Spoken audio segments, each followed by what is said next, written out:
ठीक है,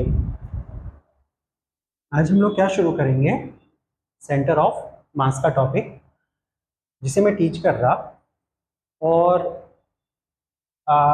video shoot होने के टाइम पर कोई भी कुछ मतलब ऐसा उस समय डाउट्स वगैरह को ना पूछे।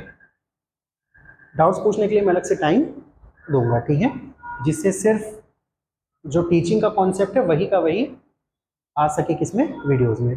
फाइन, शुरुआत क्या करते हैं हम लोग, सेंटर ऑफ मास के टॉपिक से। अब सबसे पहले ये पढ़ लेते हैं कि सेंटर ऑफ मास की अपने को जरूरत क्या हुई। What is the need of having concept of centre of मास। ये क्यों जरूरी है फिजिक्स में, और ये मेंस और नीट दोनों के पॉइंट ऑफ व्यू से जरूरी है। It is important for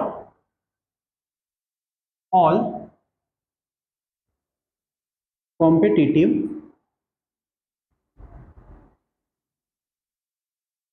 exams. जितने भी कॉम्पिटिटिव एग्जाम्स हैं सबके लिए इंपॉर्टेंट है, चाहे वो आपका JEE हो या वो आपका नीट हो या कोई भी स्टेट लेवल का एग्जाम हो। JEE में इससे कितने क्वेश्चंस आते हैं, पूरे सेंटर ऑफ मास के पूरे कॉन्सेप्ट से मैं बोल रहा हूँ। सेंटर ऑफ मास छोटा कॉन्सेप्ट नहीं है, ये अपने आप में बहुत लेंथी कॉन्सेप्ट होता है। तो पूरे के पूरे सेंटर ऑफ मास से 2 से 3 क्वेश्चन कंपलसरी JEE में तो रहेंगे ही। नीट में 3 फिक्स हैं, 3 क्वेश्चन सेंटर ऑफ मास का जो लेसन है, सिर्फ टॉपिक नहीं, पूरा ये जो लेसन है जितना भी हम लोग सेंटर ऑफ मास में पढ़ेंगे उसमें ये पूरा का पूरा इंपॉर्टेंट रहेगा, ठीक है। अब और स्टेट लेवल में भी 3 क्वेश्चन इससे कंपलसरी रहते हैं, ठीक है। तो मतलब बहुत ही इंपॉर्टेंट टॉपिक है किसी भी एग्जाम के पॉइंट ऑफ व्यू से। अब थोड़ा सा और आगे हम लोग बढ़ते,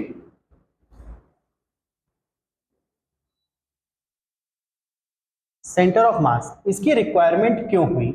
देखो, ज्यादातर जो भी थ्योरी डेवलप हो रही होती है वो पूरी थ्योरी किसके ऊपर डेवलप हो रही होती है, हरदम एक पॉइंट मास को मानते हुए। मतलब हम लोगों ने एक छोटा सा पॉइंट मास माना, इसके ऊपर अपनी पूरी थ्योरी को डेवलप कर दिया। अब रियल लाइफ में क्या होता है, रियल लाइफ में कोई एक पार्टिकल नहीं होता। रियल लाइफ के केस में क्या होता है, एक साथ बहुत ढेर सारे पार्टिकल्स होंगे। जैसे अगर मान लो कि मैंने एक बॉक्स ले लिया, या मान लो कि इस मार्कर को ही ले लिया, तो इसके अंदर एक ही पार्टिकल नहीं है, बहुत ढेर सारे पार्टिकल्स हैं। अब होगा क्या, जो ये बहुत ढेर सारे पार्टिकल्स हैं सबकी स्टडी करना टफ है, और एक पार्टिकल की स्टडी करना क्या है, बहुत आसान हो जाता है। क्योंकि जब आप एक पार्टिकल की स्टडी करते हो तो आप सिंगल सिर्फ उसी पर फोकस कर रहे होते हो। बाकी अगर डिफरेंट डिफरेंट पार्टिकल्स की स्टडी और अंदर जाके घुसोगे, वो भी हम लोग करेंगे। जब हम लोग रोटेशनल मोशन पढ़ेंगे तो हम लोग बेसिकली क्या करेंगे, सिस्टम के और अंदर अंदर तक पेनिट्रेट कर रहे होंगे। लेकिन बाहर बाहर से देखने में क्या होता है, हमें सिस्टम का कोई एक पॉइंट मिल जाए जहां पर पूरा सिस्टम कॉन्सेंट्रेट मान लिया जाए, और वो भी वही रिजल्ट दे जो हम लोग सबको मान करके करेंगे कोई भी कैलकुलेशन। इसके लिए सेंटर ऑफ मास का कॉन्सेप्ट है। ये बेसिकली क्या है, एक फिजिकल कॉन्सेप्ट नहीं है, ये एक प्योर मैथमेटिकल कॉन्सेप्ट है। तो इसका इंपॉर्टेंस पढ़ लेंगे पहले। क्या, it is a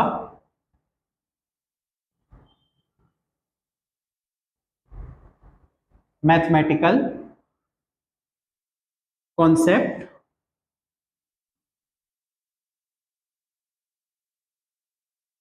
for making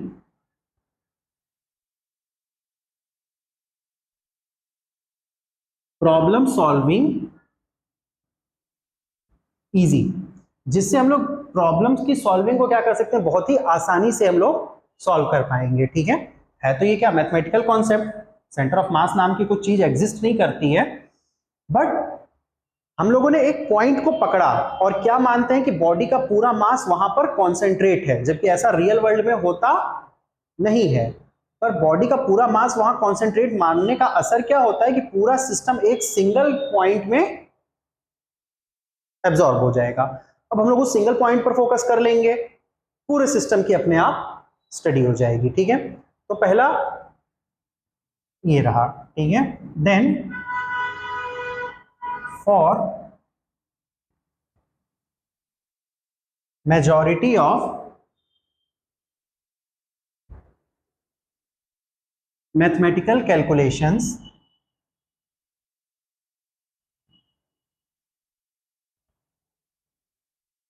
we can assume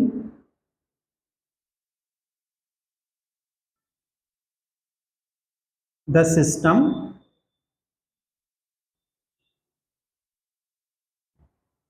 to be concentrated at that point। Majority of mathematical calculations के लिए अगर हम लोग को ज्यादा ज्यादा मैथमेटिकल कैलकुलेशंस करना है कुछ भी, तो हम लोग क्या करेंगे, पूरे सिस्टम को कहां पर एज्यूम कर लेंगे, उसका मास कॉन्सेंट्रेट है कहां पर, सेंटर ऑफ मास पर। अब आगे हम लोग देखेंगे कि सेंटर ऑफ मास डिफाइंड कैसे होता है, ठीक है। अब दुनिया में जितने सिस्टम चाहो आप सबका अपना सेंटर ऑफ मास बना करके उस पूरे सिस्टम को कॉन्सेंट्रेट कर सकते हो। आप चाहे अर्थ का सेंटर ऑफ मास निकाल सकते हो, आप बोलते हो सर मैं अर्थ और सन को एक सिस्टम बनाना चाहता हूं और फिर क्या करूं, तो अर्थ और सन का कंबाइंड एक सेंटर ऑफ मास निकाल सकते हो। आप बोलते हो नहीं नहीं सर मैं तो और बड़ा सोचूंगा, मैं पूरे सोलर सिस्टम को ही मान लूं। तो सोलर सिस्टम के केस में क्या होगा, पूरे सोलर सिस्टम को आपने एक सिस्टम मान लिया और उसका एक जगह पर मास कॉन्सेंट्रेट मान करके आप पूरे सोलर सिस्टम की स्टडी कर पाओगे। इसके लिए इस कॉन्सेप्ट की बहुत इंपॉर्टेंस है और कंपटीशन के पॉइंट ऑफ व्यू से ये बहुत इंपॉर्टेंट रोल प्ले करता है। सिस्टम ऑफ मास समझने के बाद आप धीरे धीरे प्रैक्टिकल वर्ल्ड में कैसे चीजें रन हो रही होती हैं उनके बारे में आप समझ पाओगे, ठीक है। होता ये बहुत आसान कॉन्सेप्ट है अगर इसको ध्यान से समझा जाए तो, और ध्यान से नहीं समझोगे तो ये पूरा जोर लगा लोगे, इसका एक भी क्वेश्चन होना नहीं है। चलो अब सेंटर ऑफ मास को हम लोग देखते हैं कि ये डिफाइंड कैसे होता है, ठीक है। ये क्यों इसी तरीके से डिफाइंड है, बेसिकली ये मास मोमेंट नाम का एक कॉन्सेप्ट होता है जो आउट ऑफ स्कोप है अभी। मास मोमेंट मतलब मास मल्टीप्लाइड बाय डिस्टेंस, कुछ ऐसा ये कॉन्सेप्ट है। जिसको भी इसको पढ़ना होगा वो उसको अलग से सर्च आउट करके पढ़ लेगा। कुछ इससे रिलेटेड कॉन्सेप्ट होता है जिसकी वजह से सेंटर ऑफ मास ऐसा डिफाइंड होता है, वो आउट ऑफ स्कोप है अपने से अभी, ठीक है। तो हम लोग सेंटर ऑफ मास का एक स्टडी करते हैं। देखो अगर एक पार्टिकल जिसका मास m1 और ये हम लोगों ने अपना रेफरेंस पॉइंट माना है, रेफरेंस पॉइंट को हम लोग हरदम क्या नाम दे दिया करेंगे, ओरिजिन। रेफरेंस पॉइंट का मतलब क्या होता है, जहां से आप सभी मेजरमेंट को कर रहे हो, ठीक है। हाँ एक minute,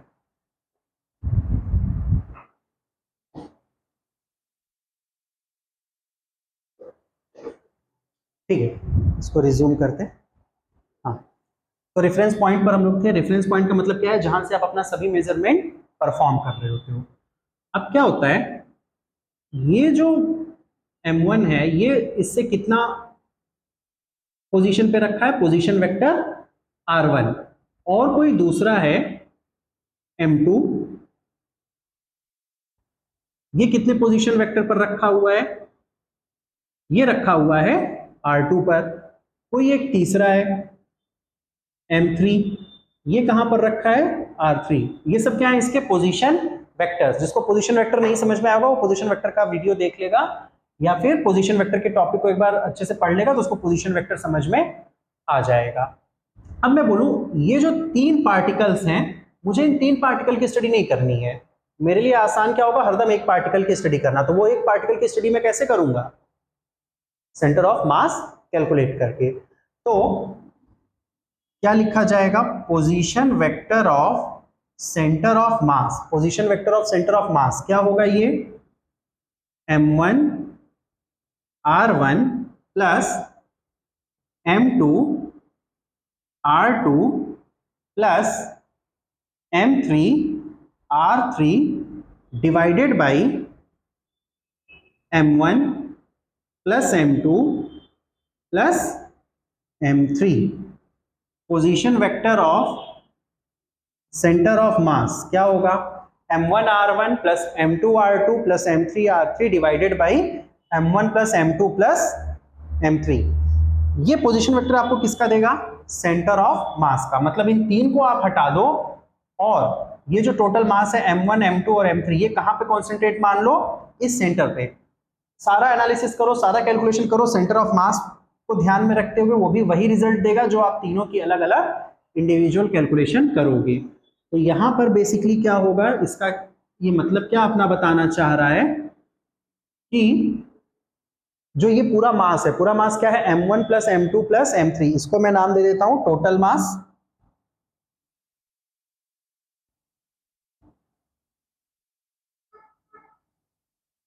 total mass of the system, total mass of the system क्या माना जाएगा, कैपिटल M इंडिकेट कर दूंगा, ये होगा आपका m1 plus m2 plus m3, और R1 R2 R3 ये क्या है, position vector of mass m1 m2 m3 respectively, आदर के साथ इज्जत देनी पड़ेगी ना, रिस्पेक्टिवली, ठीक है। तो R1 R2 और R3 क्या है, पोजीशन वेक्टर है, कौन से मासेस के, इनके। और फिर RCOM, इतना आप लोग समझदार हो, RCOM के समझ जाओगे कि position vector of centre of मास, वो नहीं लिख रहा मैं। अब जब आप position vector of centre of मास, इसका क्या मतलब है, ये जो टोटल मास है ये यहां पे कॉन्सेंट्रेट माना जाएगा, और इसकी पोजीशनिंग हम लोग कहां पर मानेंगे, ये RCOM। अब क्या हुआ, मुझे इन तीन की स्टडी करने की जरूरत ही नहीं है, मैं सिर्फ उस सिंगल पॉइंट पर फोकस कर लूं, पूरा मास वहां पर कॉन्सेंट्रेट मानते हुए, और इतने डिस्टेंस पर सब कुछ वो रिजल्ट सेम आएगा जो मैं इन तीनों को अलग अलग मान करके, गधा मजदूरी करके जो पूरा एनालिसिस करूंगा, मतलब तीनों को अलग अलग मैंने स्टडी किया, खूब मेहनत किया, ये वो करके रिजल्ट लेके आया, वो गलत नहीं है, वो भी वही रिजल्ट देगा जो यहां से आएगा। इसलिए सेंटर ऑफ मास का कॉन्सेप्ट बहुत जरूरी होता है। ठीक है, आई होप इतना आप लोग लिख लो पहले।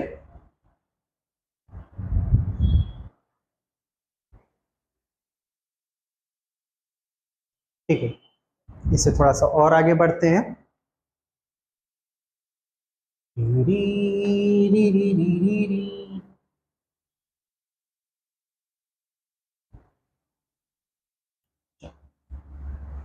अब आगे बढ़ते हैं। आपको RCOM के बारे में पता चल गया। अभी हम लोग क्या करेंगे, शुरू के हाफ एन आवर या 1 आवर में थोड़ा पहले थ्योरी पार्ट कवर कर लेंगे, ठीक है, और फिर हम लोग आगे बढ़ेंगे किस पर, न्यूमेरिकल सेक्शन में आगे बढ़ेंगे। जब न्यूमेरिकल सेक्शन को देखेंगे तो थोड़ा सा कॉन्सेप्ट और आएगा अच्छे से समझ में। शुरू में थोड़ा थ्योरी पे फोकस कर लेते हैं, और फिर धीरे धीरे न्यूमेरिकल्स पे। अगर बोर्ड्स वगैरह में आपसे पूछा जाए इसके बारे में तो आप अपने से लिख लेना, अलग से उसके लिए मैं क्वेश्चंस करा दूंगा कि बोर्ड स्पेसिफिक क्वेश्चंस, जो थ्योरेटिकल क्वेश्चंस होते हैं वो क्या होते हैं, उनको लिखना कैसे है, वो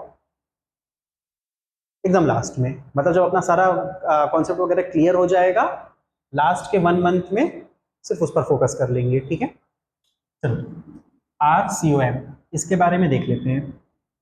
RCOM क्या होता है।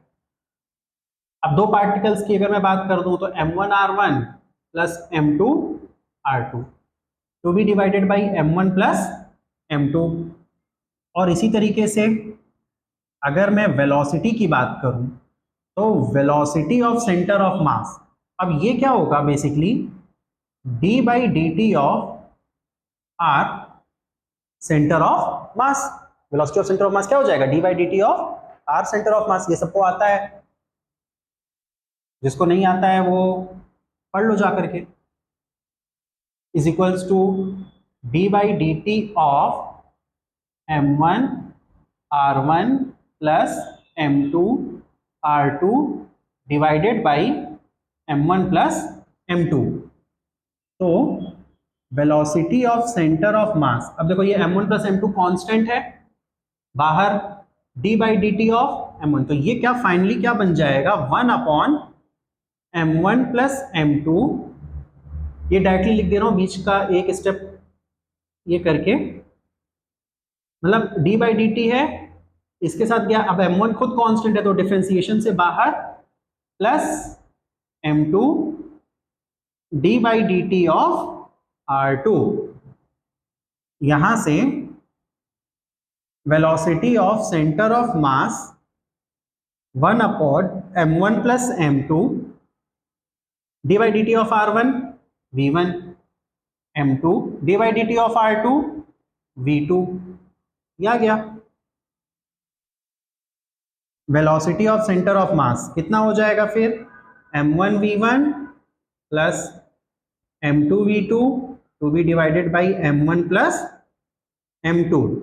और ठीक इसी तरीके से एक्सेलरेशन की अगर मैं बात करूंगा तो एक्सेलरेशन कितना हो जाएगा सेंटर ऑफ मास का m1 a1 plus m2 a2 divided by m1 plus m2। इतना क्लियर हो गया? हाँ ठीक है। अब क्या करो, पहले इतना लिख लो आप लोग, ठीक है।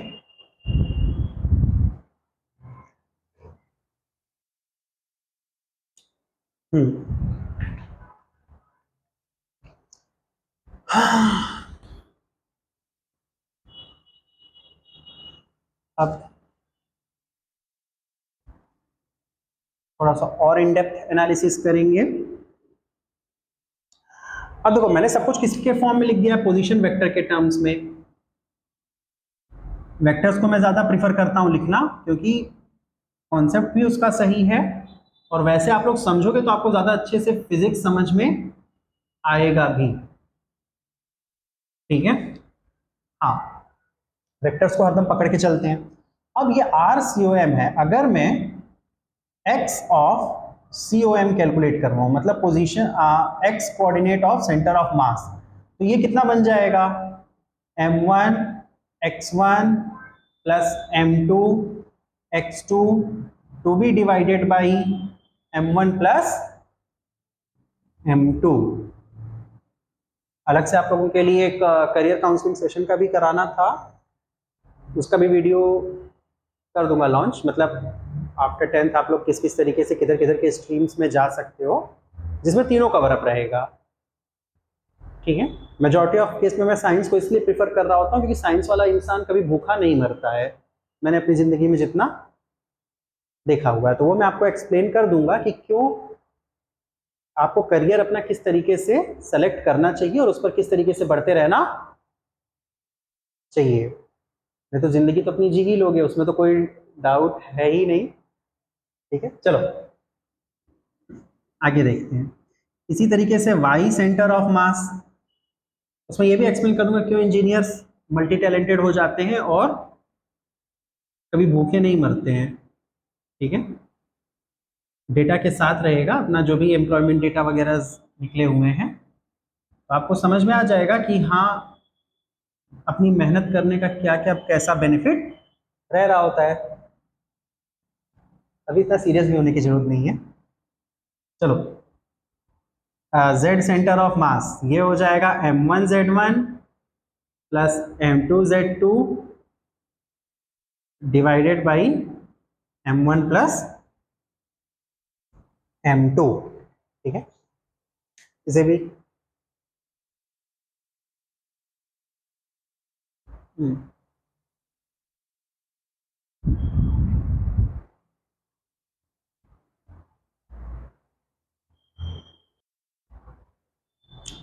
ओके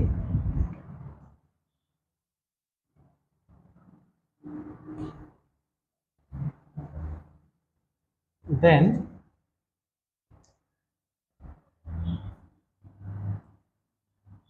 अब velocity of centre of mass m1 v1 plus m2 v2 divided by m1 plus m2, ठीक है।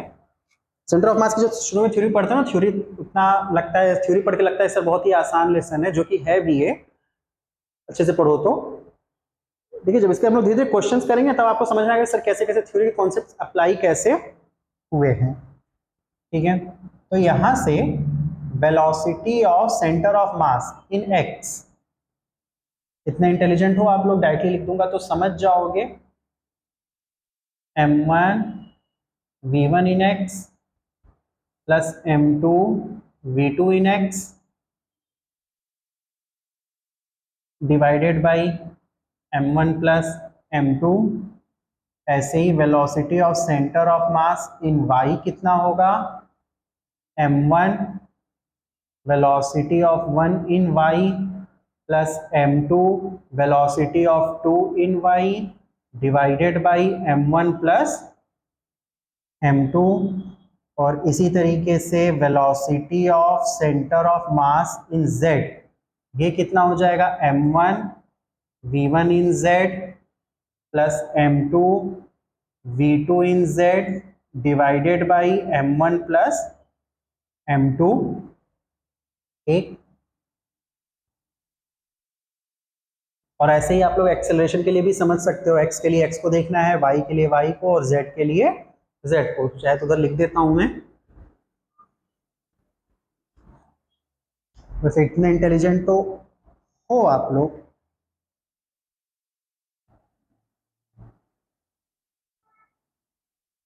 m1 a1 plus m2 a2 divided by m1 plus a2 and acceleration of center of mass in x is m1 a1 in x plus m2 a2 in x divided by m1 plus a2।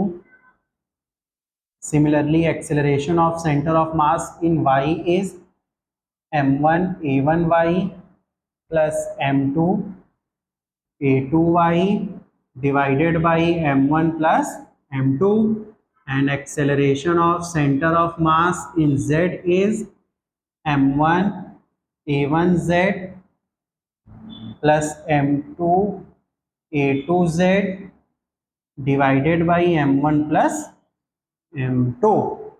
छाप लो।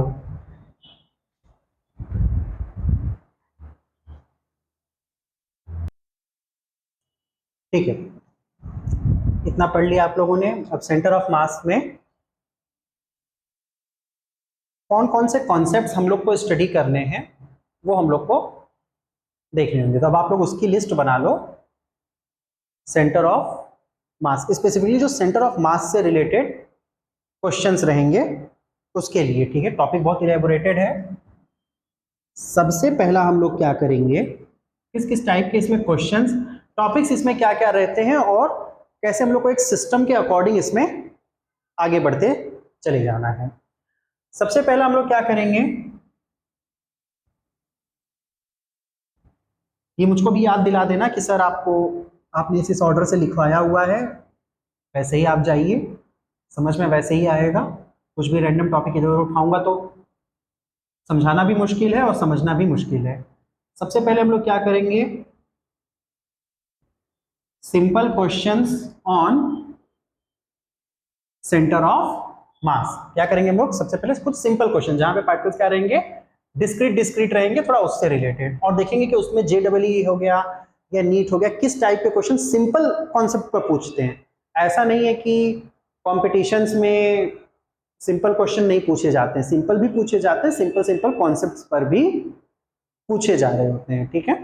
वो देखेंगे हम लोग ऐसे ऐसे करके, जो topic जब भी टॉपिक पे अपने चलेंगे। तो फिर उसके बाद नेक्स्ट टाइप हम लोग क्या पढ़ेंगे, calculating centre of mass of, अब मान लो रॉड, ठीक है, रॉड का, एक रिंग का,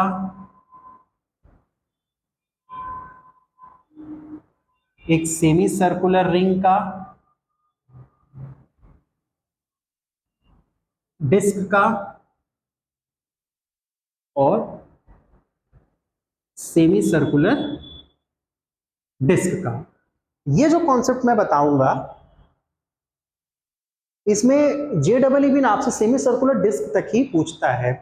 इसके जो डेरिवेशन कराऊंगा, ये डेरिवेशन JEE तो नहीं पूछेगा, बट उससे रिलेटेड चीजें पूछा जा सकता है। तो मैं यही बोलूंगा कि इसका डेरिवेशन आप लोग याद हो तो भी अच्छा है, ना हो तो भी अच्छा है, बट इसके डेरिवेशन को एक बार देख लेना।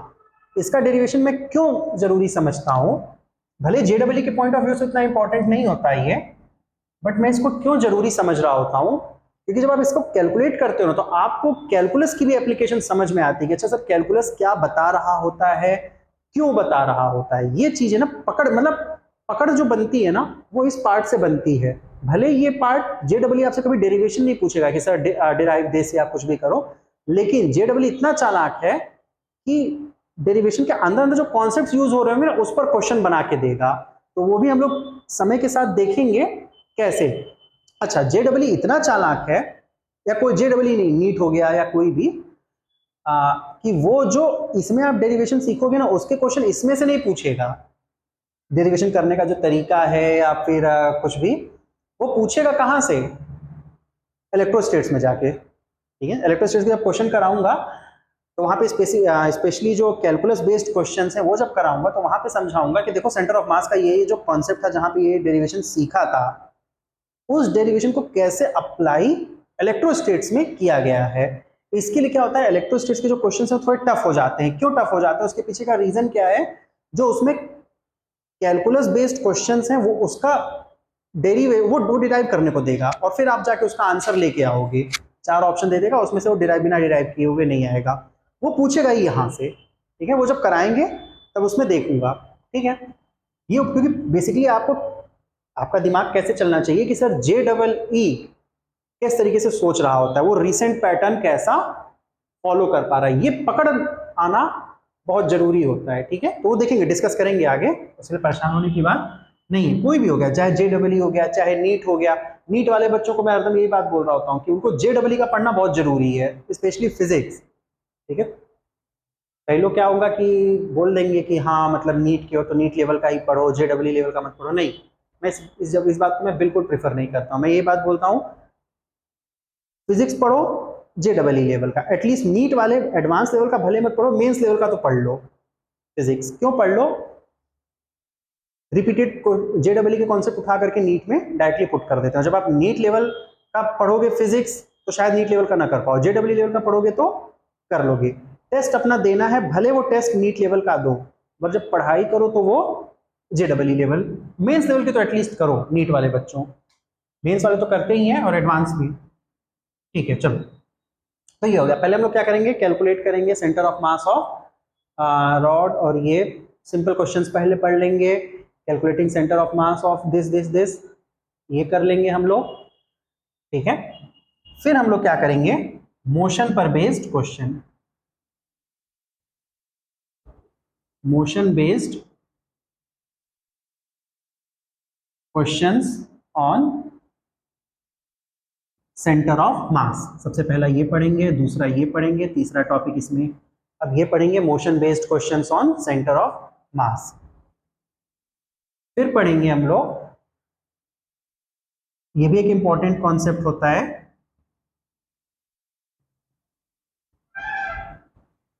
Calculating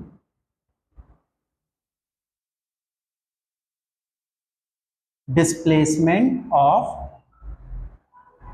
objects based on centre of मास। ये भी जेडब्ल्यू का फेवरेट टॉपिक है। मेरे ऑब्जर्वेशन में क्या रहा है कि ये हरदम पूछता रहेगा। ठीक है, फिर हम लोग क्या पढ़ेंगे, proof of law of conservation of linear momentum. क्या पढ़ेंगे, law of conservation of linear momentum का प्रूफ पढ़ेंगे। और ठीक है, इतने टॉपिक्स हम लोग को पढ़ना रहेगा। कहाँ पढ़ना रहेगा, सेंटर ऑफ मास में। ये जो है इसका प्रूफ तो हम लोग यहाँ पर पढ़ लेंगे किसका, law of conservation of linear momentum, but इसका मेजॉरिटी में क्वेश्चंस कहाँ पर करेंगे, जब हम लोग कोलिजन के बारे में पढ़ेंगे। तो ये लिख लो, यहाँ पर सिर्फ इसका प्रूफ पढ़ लेंगे। इसका भी जो प्रूफ आता है या जो थोड़ा बहुत फील आता है वो आता यहीं से है। मेजॉरिटी क्वेश्चंस हम लोग को कहाँ पे मिलेगा, कोलिजन में, मेजॉरिटी एप्लीकेशन। ठीक है, इन कोलिजन। और क्या पढ़ लेंगे हम लोग थोड़ा सा,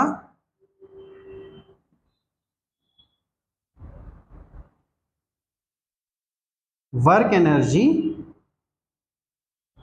theorem, application in centre of मास। इतने जो टॉपिक्स हैं ये स्पेसिफिकली सिर्फ सेंटर ऑफ मास के हैं। तो पहले इतना लिख लो आप लोग, ये मुझको याद दिलाते रहना कि इस ऑर्डर में सर जाना है, तभी समझ में भी आएगा और मैं समझा भी तभी पाऊंगा। एक टॉपिक और है इसमें जो मिसिंग है, वो लास्ट में, वो सिर्फ एडवांस का टॉपिक होता है, ठीक है। मतलब JEE मेंस में भी उसको थोड़ा बहुत इंट्रोड्यूस करा देते हैं, बट वो है स्पेसिफिकली किसके लिए, एडवांस की बच्चों के लिए। क्या है ये, centre of mass frame question. इसको क्वेश्चन से ज्यादा समझ लेंगे, सेंटर ऑफ मास का फ्रेम लेकर के कुछ स्पेशल क्वेश्चंस होते हैं। हालांकि स्पेशल नहीं होते, बट मैं इनको नाम दे देता हूँ स्पेशल क्वेश्चन, ताकि ये याद रहें। Special questions on centre of mass frame, लिख लो।